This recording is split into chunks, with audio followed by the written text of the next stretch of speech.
See, people were clamoring for new cars because they hadn't made them for so long.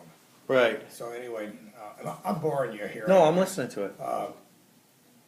So anyway, I went. He said the car was around 900 and some odd dollars. This was the Plymouth, Plymouth. a 47 Plymouth, new thing, a 4-door black sedan. So he called me up one day. He says, "Mr. Tacoma," he said, "I got your car in." He says, "You can come down." And he says, "Bring your car." I said, "Why?" He says, "Well, we're gonna take your car in a trade." Anyway, I went over there. Well, they decked the car out, jacked the price up. They but they said it was a high-end radio. What, there was no such thing as high-end radio. right AM. Yeah, huh?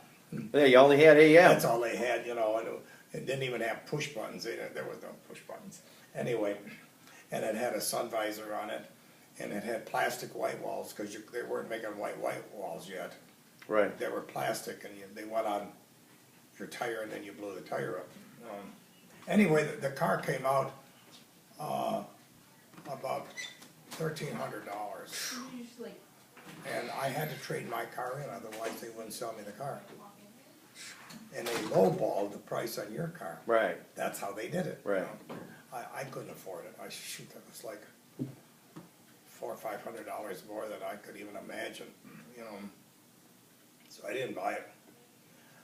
So the guy lived on Burns, 2 doors from Bololi's. Jim Reedy, and I knew him well. And Jim used to come in and buy gas from me. He had a private cab.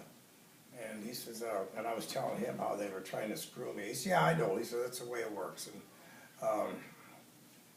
he said, "Why don't you go over and look at Kaiser's?" He says, I said, "No." I said, they're too high priced. They were like $2,000. Don't spend $2,000 for a car. "No," he said, "let's go over and talk to him." He said, "I'll pick you up tonight when you come home." So anyway, it was like Saturday or something like that. And we closed the gas station up. I didn't have no help, so I had to open and close. So we went over there about 7:30 and talked to the guy. And the price was around $2,000. I said, "Well, it's too much for me. I can't afford that." He says, "Well," "you got to trade in. What kind of car are you driving now?" I told him I think it was a Mercury, I think, or something. I don't remember. Anyway, they'll give me $1,000 for my car. It was only worth about $200. Was that, Wow, that looked good, So anyway, I was able to buy the car for $1,000, and it's just about where I was. Right. So that's how I bought the car, Jeez. So. And then you took it on honeymoon. Yeah, 3 months, because we were engaged. Right. And so anyway, we did, and then I sold a gas station before we left, and I wanted to get out of that, so I had a few bucks, and the guy asked me if I wanted to come to work for him. He had a gas station across from the Packard plant on East Grand Boulevard, and it was a company, a heating air company.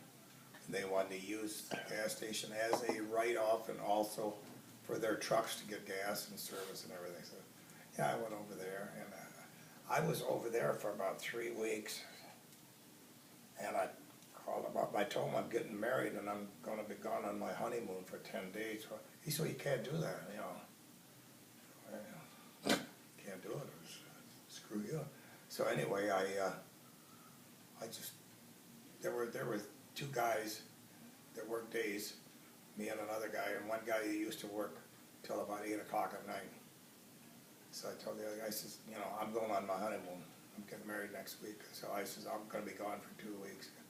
Well, they fired me after that, which I figured they would have anyway, And so that ended that, which I wasn't. Right. I didn't want the stupid job anyway, So that's how that ended up. So then what? So then you went on.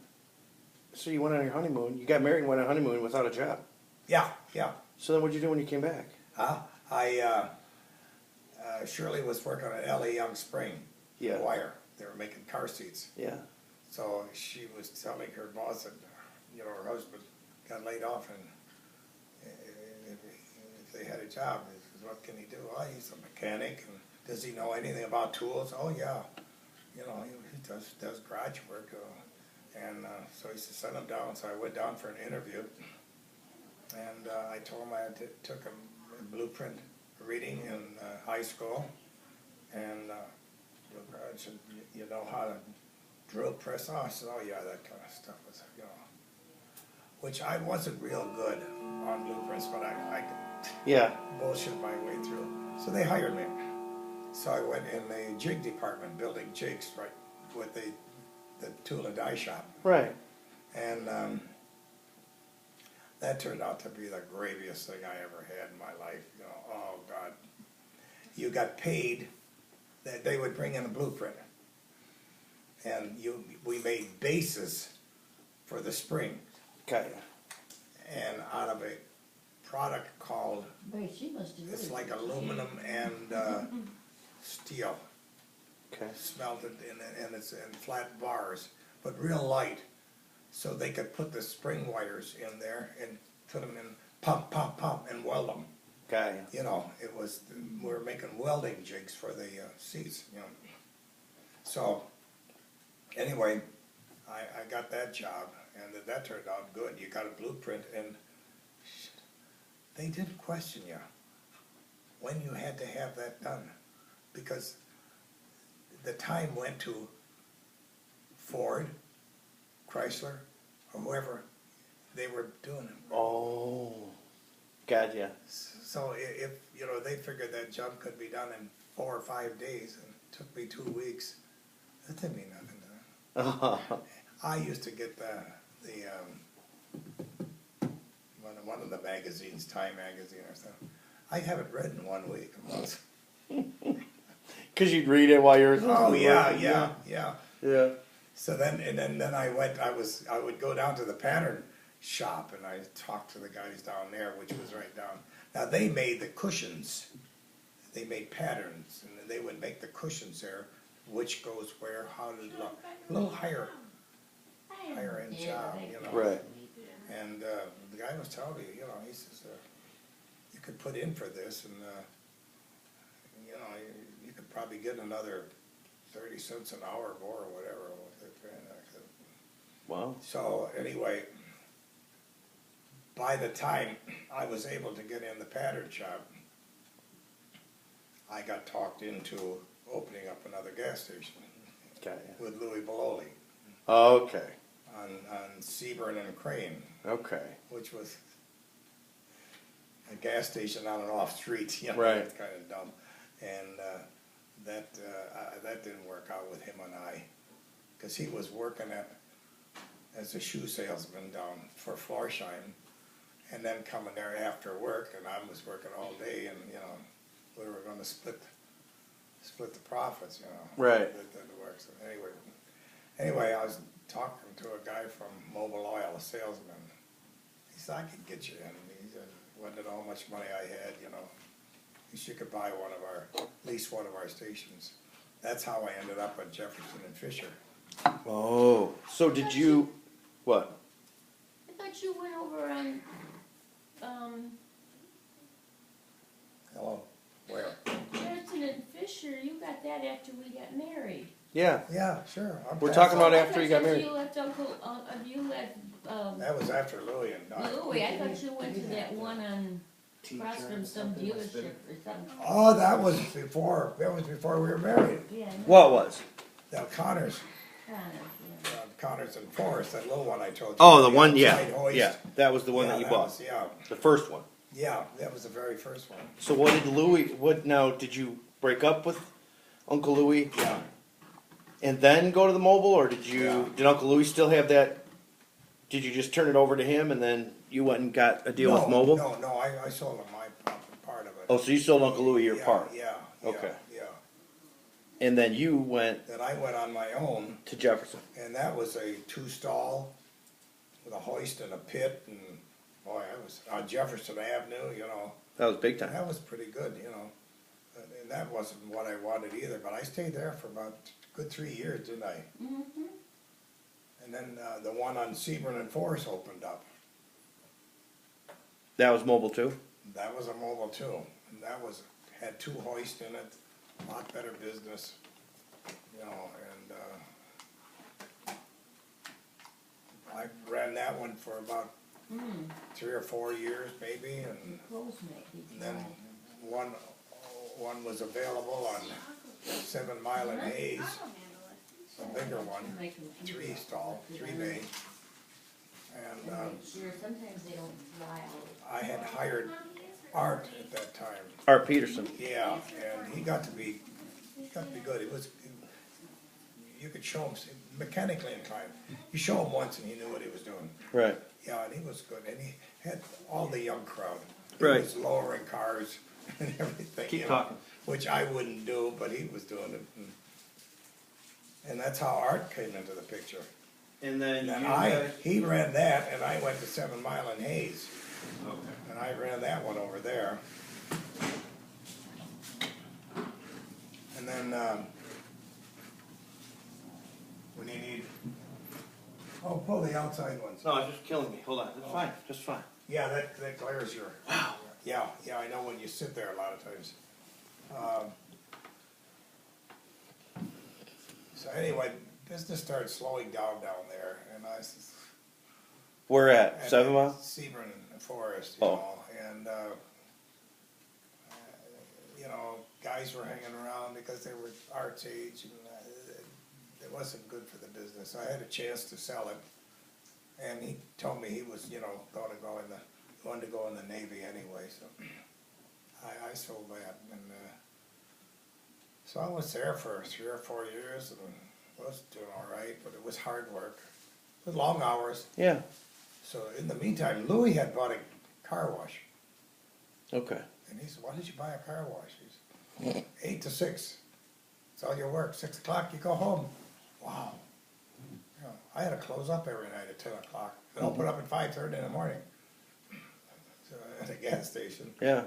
So anyway, that's how I bought Dandy Auto Wash on Forest. Yeah, What year was that? okay. That was,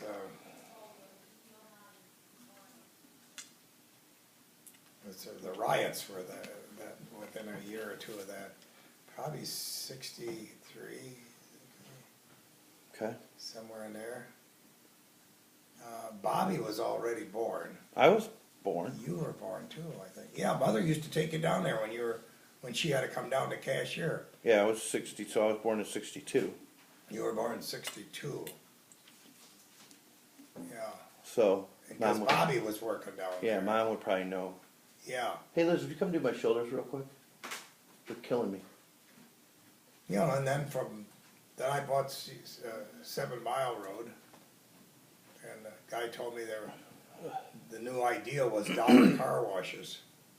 Was what? Dollar car washes. Oh, yeah. You just put them in, you just run them through, you don't do no full service, you know. Right. And he was telling the guy in Mount Clemens was doing that, he was doing real good. Exterior only. Huh? Exterior only. Yeah, and so I went down and talked to the guy, and he said, yeah, he said, I like it, it's a lot better, it's no headaches, no help, you know. Right. And we were paying union, Yeah. you know, Teamster union. Oh, you were? Oh, yeah, they were just, At Dandy? oh, yeah. Oh, I didn't know that. They just Okay. come in, but they didn't care, Mm-hmm. as long as you gave them the money. For that, I had to give them a list of how many people I had and how much I paid. And then the check would be the same every month. So then pretty soon I said, I haven't got the list made out. He said, just give me the money. 3 great big fat black guys in a limousine would come around, Mm-hmm. Teamsters. As Mm-hmm. long as I gave that check every month, they never bothered me. So that was pissing me off. So anyway, we bought this one on 7 Mile Road, and they came over and talked to me, and you're gonna have to join the union. I said, I'm not joining no union. I said, nobody's running this but me and my son. And I says, no union here. There's only 2 you're gonna run it. I said, that's it. But I'm not here, he's gonna be here. So they never bothered me after that. Well, then we had the fire, At Dandy. Dandy, and that's when I got rid of that. And I had the building next door to it. Bump shop, yeah. Yeah, What was that guy's name? I can't remember. But anyway, you know, I sold the gas station without that building. I kept that building. And the guy got a GI loan, black eye. Mm-hmm. It was starting back then to give the giveaways to. And he got a big loan from him. And so I got my money out of it. I broke even, but I ended up with the building. So anyway, the insurance man come over one day and he says, "We're gonna have to up your insurance, you know, because this is not a good area anymore. A lot of fires around here." And I said, so they praised the building for, I don't know, something like $30,000 or $35,000. I said, "No way." I said, I don't think it cost that much when they built that 25, 30 years ago. It don't make no difference is what the cost is now. I said, "Screw it, I'm not gonna put no insurance on it." So I didn't insure the building. If it burns, screw it, I'll, you know, let the city take it over. So then I stopped paying city and state taxes on it. I said, "Well, they come down and take it, it's theirs, I don't care, I'm not losing nothing." Well, I went 9 years with that, renting that, without taxes.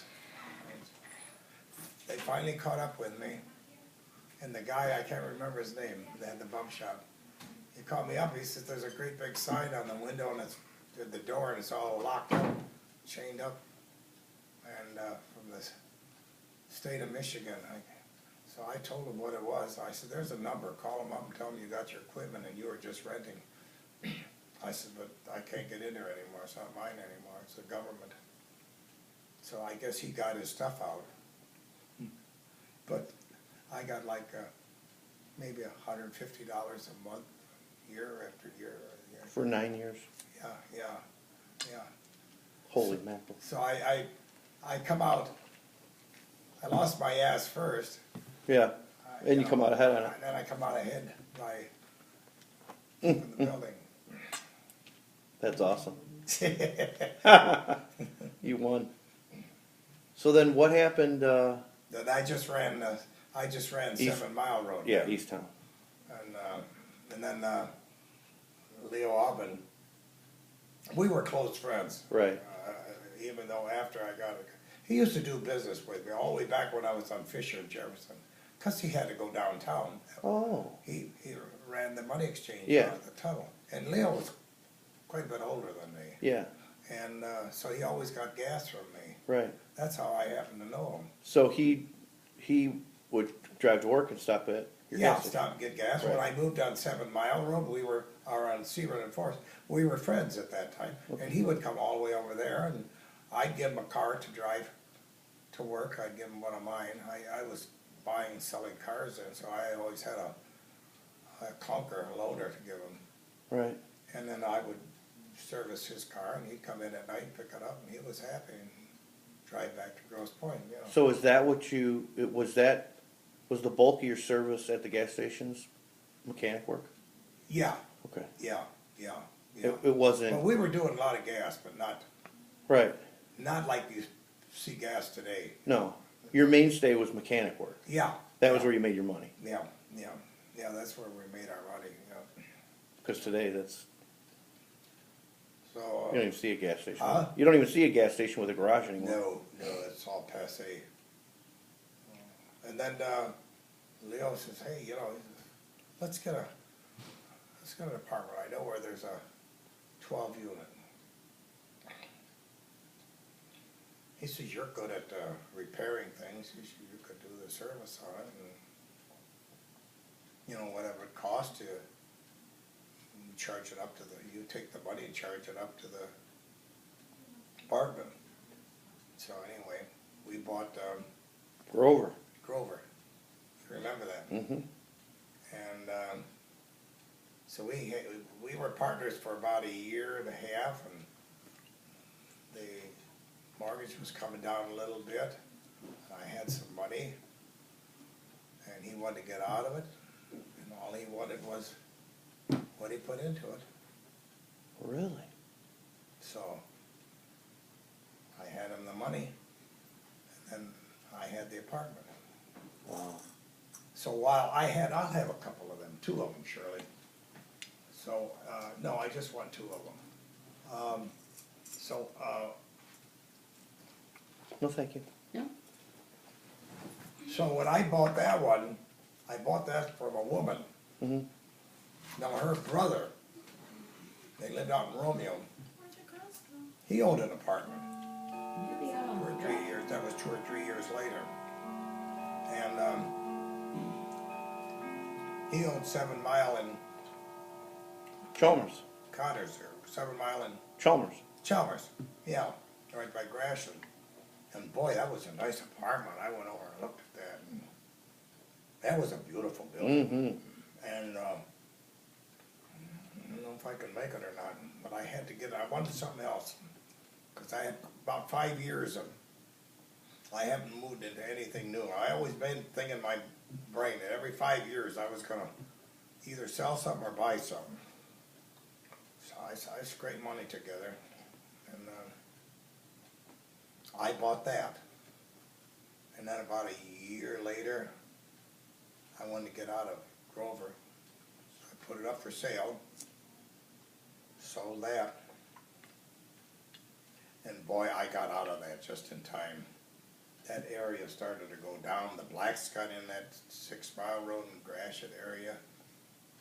The guy was telling me somebody was running a drug business in one of the apartments, and somebody threw a Molotov cocktail into the guy's apartment one day. I said, oh God, am I glad I'm out of that thing, you know. Mm-hmm. And so then about 5 years later, I got my money back, my down payment, and I had some more money in the bank. That's what I found. I looked at Mina. Mm. So I had to sell everything to get Mina. All my silver and my coins, my coin collection. Man, I really scratched my ass. Just to Sold get my it. car and bought an old, I don't remember what it was, a 72 Ford or something like that, coupe. In fact, I still had it when we bought, when we moved to Memory Lane. I don't know if you remember, it was sort of a reddish coupe. My mother had a car too, she was to go to work. I don't remember what year it was. Thinking about it was 73 or something like that. Yeah, I don't It remember. was a piece of crap, you know. I remember you had a Buick. Huh? Oh, that was later. That Yeah. was later. So anyway, we ended up buying, and I had to make two deals, which I wouldn't even think of doing today. I bought the apartment on a land contract, but I didn't have enough to make the down payment. So I gave him what I had and gave him a second mortgage on the down payment. Mm. But that's dumb to do. Mm-hmm. But, you know, especially today, you wouldn't even think of it because times weren't too bad then. So. Mm-hmm. But I paid him off, Mm-hmm. and I had everything under control, and we were making money. You know, we had the apartments going, and the car wash, and then Roselawn came up, Yeah. and then again, busted my ass, went in debt again. I was always in debt. Mhm. I never got out of debt. Never got out of debt. Anyway, and I cut the same deal with Mrs. I can't think of her name. She was divorced. Her husband had a heating and air business, big deal. They lived right on Lake St. Clair, right on the water. Beautiful home. She got the house and the apartment, and he kept the business through the divorce. So, and she didn't want to keep the apartment. She ran it for a couple of years, but she said I don't know enough about it, you know. So I Wasn't her cup of tea. yeah, so I said, well, I was was telling her, like, she wanted so much down. I said, I don't have, the full down payment. I says, can I give you a second mortgage on the down payment? So I went ahead and done the same thing with her. So I really went strong. I got her paid off, and all I had was the one mortgage. That was it. And then we had, what came with that apartment was that, Empty lot. that two units that you lived in, Mm-hmm. that duplex on Jefferson, plus the 4, plus that lot next door, and that was zoned R3. It was zoned so I could put I thought it was just for a house, but I found out it was zoned for a duplex. Yeah. You know, and I had 2 options. A guy wanted to buy that from me and give me a nice profit, and he wanted to cut a road through there, and he was gonna try to buy all that property in back of me, going Right. down to the river, because he wanted to put a row of houses in there. I started thinking, you know, a road there is it's gonna make my apartment noisy, Mm-hmm. and it's gonna take away from the value. I turned them down, which I thought maybe it was a bad deal, but it would've got me out of debt. But anyway, I turned them down, and then we ended up by building a duplex, Jeff and I. Mm-hmm. So I said, this is gonna be nice when I retire, because I was like 62 or 63 years old when I built that. So I said, we retire, we'll rent the one, we'll live in the other one, Mm-hmm. we'll take some money, we'll go down to Florida in the wintertime and buy a small house in Florida. Mm-hmm. Which sounds like a good deal, just leave it empty and somebody will watch it, Mm-hmm. people next door while we're gone.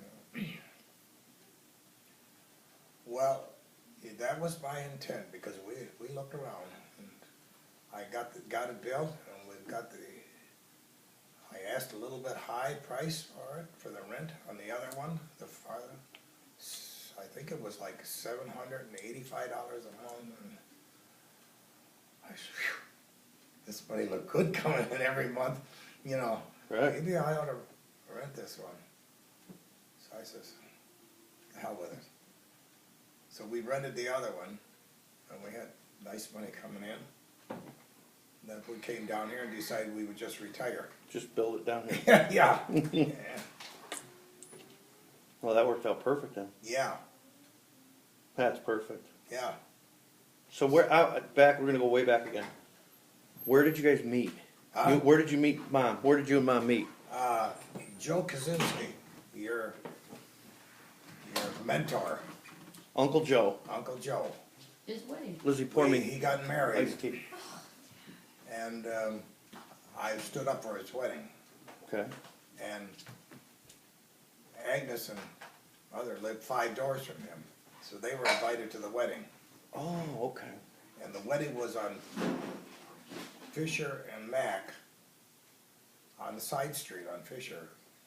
Believe it or not, there was a hall Mhm. there at one time, and that's where it was. And across the street from her, or down 2 doors, was a Junior Heinrich. He was near our age, but he was sort of a jerkball. I don't know. He was acting up or something and Something. spilt either water or drink on mother's dress and that. I don't know. She was wiping it off, and then she was cold, so I gave her my jacket. And that's how we met.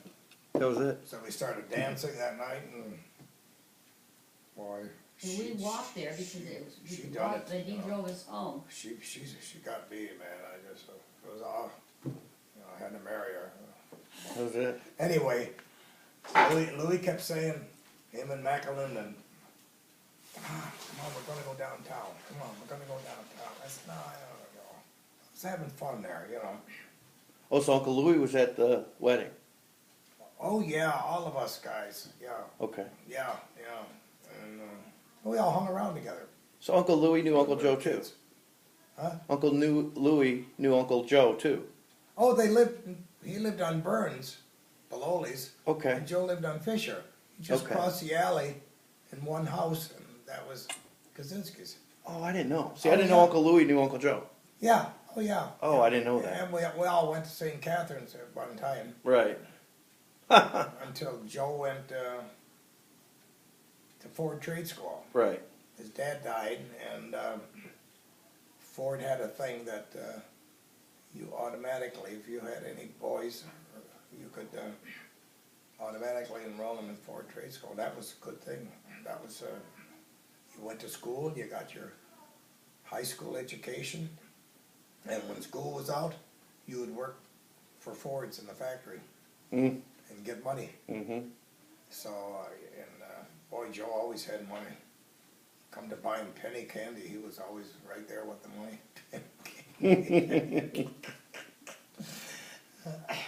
But life was different back then. It's hard to believe stuff like that, you know. But you know, I'm going to be dreaming about this crap tonight now. I know. It's going to be in my mind. That's good though.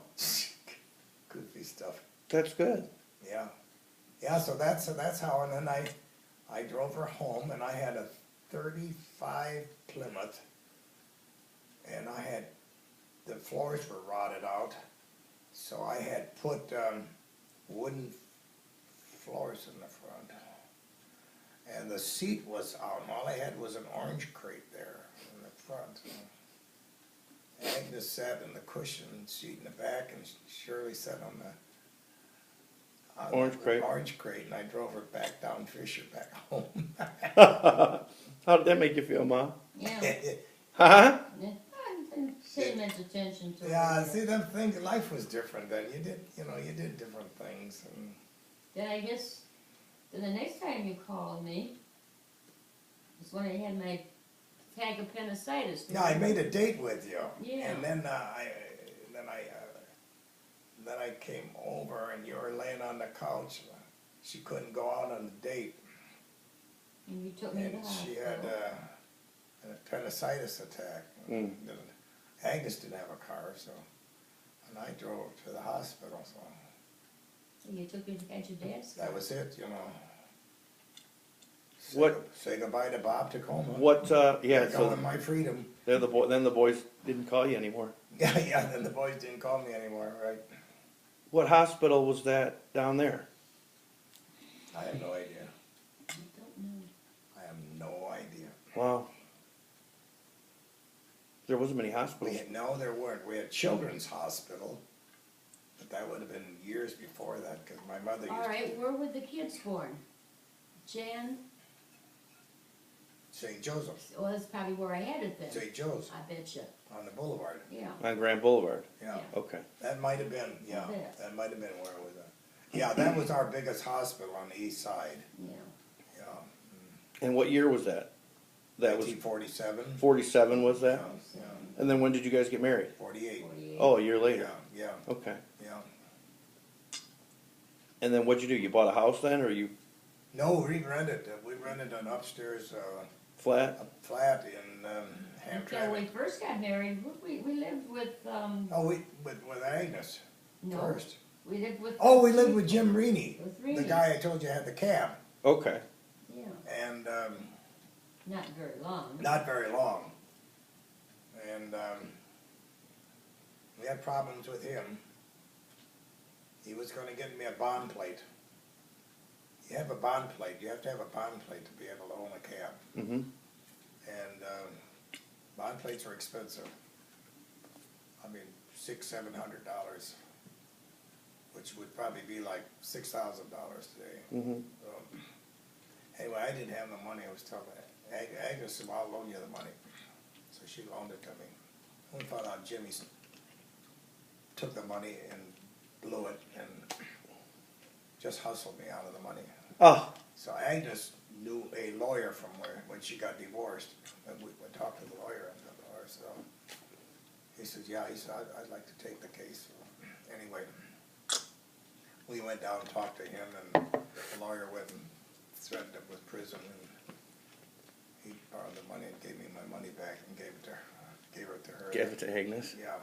So, you know, I made blunders, Oh yeah. and But I always seem to get out of them somehow. So then you moved, you got a rental in Hamtramck. Yeah, That's not there anymore because the 75 came through. yeah. No, Yeah. Well, no, yeah, we were down Dyer. Was it with you? Mm-hmm. Yeah, that's the end of the street there, the Chrysler built. Right. The building right in back of it on Dyer. Right. Yeah, So that's gone. yeah, that was a big deal. That's where Jan was born. And then where'd you go from there? That's when we bought Fisher then. Okay. I bought that house on Fisher and Moffett. We paid $5,000, $5,200 for that house. And we lived there for, my gosh, we had 3 kids there. Yeah, that little house. 3 kids in 1 bedroom. Oh my gosh. Yeah, because I got pictures of Jen, Yeah, Carol, and all- Bobby all in the all same the same, bed. all in the same bed. Mhm. You think you got things tough now? Wow. That's good. Well, then, So then around what time was that? that was when I was on Fisher and Jefferson. Okay. So then you had a gas station. That So period of time I had, and I was making a few bucks, you know. yeah. And, So you were working sun up to sundown. oh yeah, absolutely. Every Yeah. day, 7 days a week. 6 in the morning till 10 at night. Yeah, well, I'd get down there around 7:30. When I got on 7 Mile and Hayes, I used to open 5:30 because Okay. I had a guy that was leasing the inside. He had to plug in his Saunders truck Oh, okay. at night, and so I had to be down there to open up for him. So I used to open up at 5:30 when I was over there. But Okay. yeah, so we bought that house, and then we stayed there, and then we were friendly with Auburn, so we used to go out with him once in a while to a show. Or Yeah. that, and he says, I told him, you know, I'm thinking of the house is too small for us. He said, I got a house. He said, why don't you buy it from me? You know, I says, over at Grayton. Really? Yeah. So he got the house. Him and I don't remember the other guy's name or not. Him and this other guy were in partners with it. Because Leo didn't have all the cash to put up for it at that time. He was running the money exchange down at the tunnel. Right. So he got in partnership with this other guy. For the life of me, I can't think of his name. I knew him quite well. Rubio or something like that, Ruby. And partner wanted to get out of it, so they put the house up for sale. How he got the house, Leo would give businesses cash, like bars downtown. Mm-hmm. And the guy would come in, he would say, I need $2,000. So Leo would give $2,000, and then he'd write a check for $2,075, and Leo would have to have the check by Monday morning. These guys would cash checks when people got out of work, sit in the bar Right. and blow it, and then the guy would come in Monday morning and pay him off. Got ya. So anyway, this guy went too far in the bar, and he lost the house. So they took the house over for the money owed him. So anyway, that's so I bought that house for $10,000, Oh my gosh. and then we had bought a new car. I was in 52, 53. We bought a new Chevrolet. Never owned a new car since I bought that Kaiser, and I remember sitting in the driveway and telling Shirley, look at this.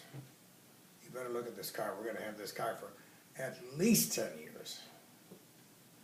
We had the only car, we had house payments of $125.